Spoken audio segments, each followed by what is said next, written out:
You are just a kid. Your mouth clogged with teenage rebellion. Your only job is to bite your tongue and grow up. You don't need to worry about the real world, the adult world. You're still too sensitive.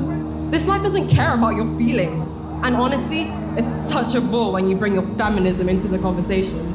What impact does any of it have on you? You're just a kid. The problems of the world don't affect you.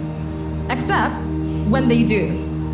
When police brutality runs rampant in our communities and girls are sexually harassed in school, and the queer kids are self-harming and immigrant families are torn apart, and trans kids have to hide who they are because they discover that unconditional love is very much conditional. We are not just kids. Do not turn to us with prodding stares and wagging fingers, when the truth is that we are all the broken pieces of this adult world, stuck in child-sized bodies. Children would not be standing here fighting for their lives, and yours.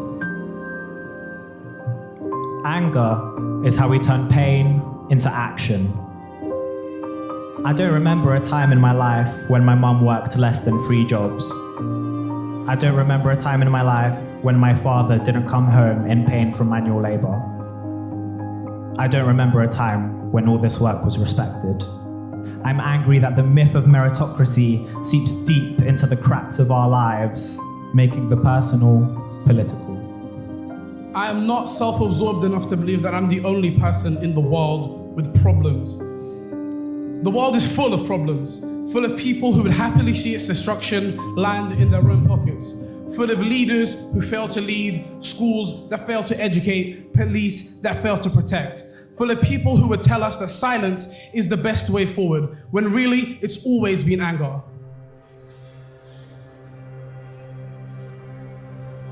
When Advocacy first came into my school, I thought it was going to be another one of them assemblies I just drank.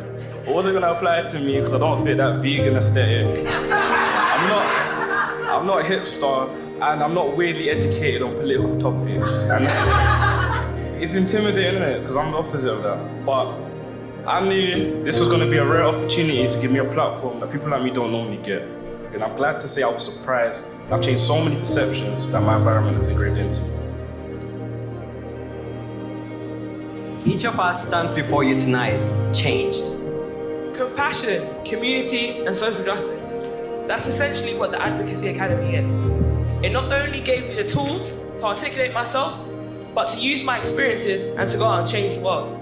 We hope these small windows into our lives and souls, Some humorous, some tragic, all somehow both unique and universal, will be a source of inspiration for each of you to dream of a better future and fight for it.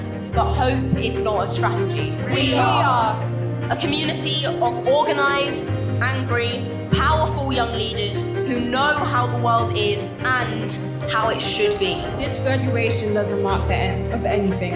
It marks the beginning. This is when we rise. In this new decade, we can't tell you what's to come.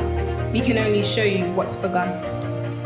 Every single person on this stage is no longer accepting the things they cannot change. We are changing the things we cannot accept. And I believe that we will win. I believe that we will win.